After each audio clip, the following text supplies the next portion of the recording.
Hablamos de educación, no podemos omitir el hecho de que el compromiso de los gobiernos hacia ciertos temas se manifiesta a través del presupuesto. Y como bien lo decía Francisco, un país que ha observado retrocesos en la inversión en educación es un país que de alguna manera no le está dando la prioridad suficiente a eso que dicen ser el factor más importante en el proceso de desarrollo. Por eso este libro es tan importante en este momento. Cada 5 años este país comienza a escuchar que la educación es importante y que la educación es el camino para sacarnos de la pobreza, pero lastimosamente eso no tiene una correlación directa con lo que observamos en la realidad. Por eso este momento es importante, para que este libro llame a la reflexión de todos aquellos que de alguna forma están haciendo o están proponiendo acciones concretas en la educación. Creo que podría ser un material obligado de lectura para aquellos que de esta forma están queriendo impulsar acciones para los próximos 5 o 10 años. Cuando hablamos de educación, también no debemos olvidar los procesos que se han vivido. Francisco mencionaba la reforma educativa. Desde mi formación, en el libro analizamos de hecho el proceso de ingreso de los docentes en el sistema educativo.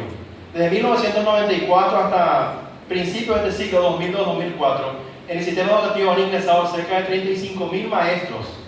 En ese proceso no han habido concursos públicos de oposición y los 35.000 maestros han ingresado básicamente con el requisito básico de tener la matrícula habilitante.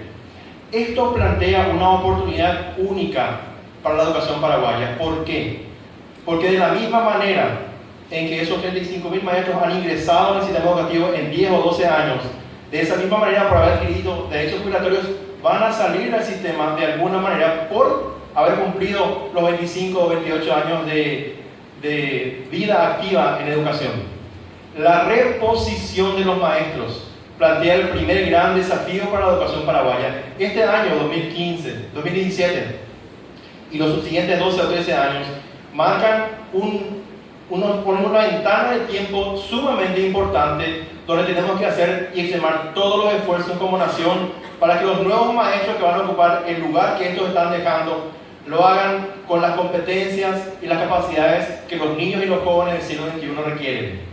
Este es un país, parafraseando a algún autor que alguna vez escuché por ahí, decía, es un país que enseña de alguna forma a niños y jóvenes del siglo XXI con maestros del siglo XX y un currículum del siglo XIX. Y creo que este es el momento en que debemos de alguna manera sacudirnos y de una vez por todas alinear esas 3 variables, porque los niños y los jóvenes así lo merecen. Cuando uno analiza el periodo de la historia en que estamos viviendo en este país, y ahí me traiciona mi formación, la demografía, vemos que el horizonte de tiempo de ventana demográfica favorable que tenemos expira en apenas 30 años más.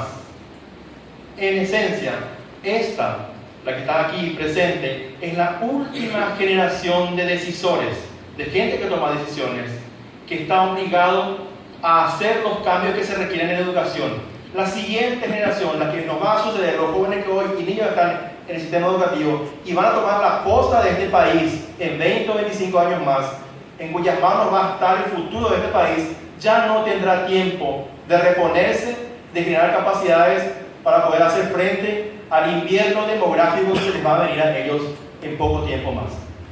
Por eso, la responsabilidad de esta generación de decisores es doble.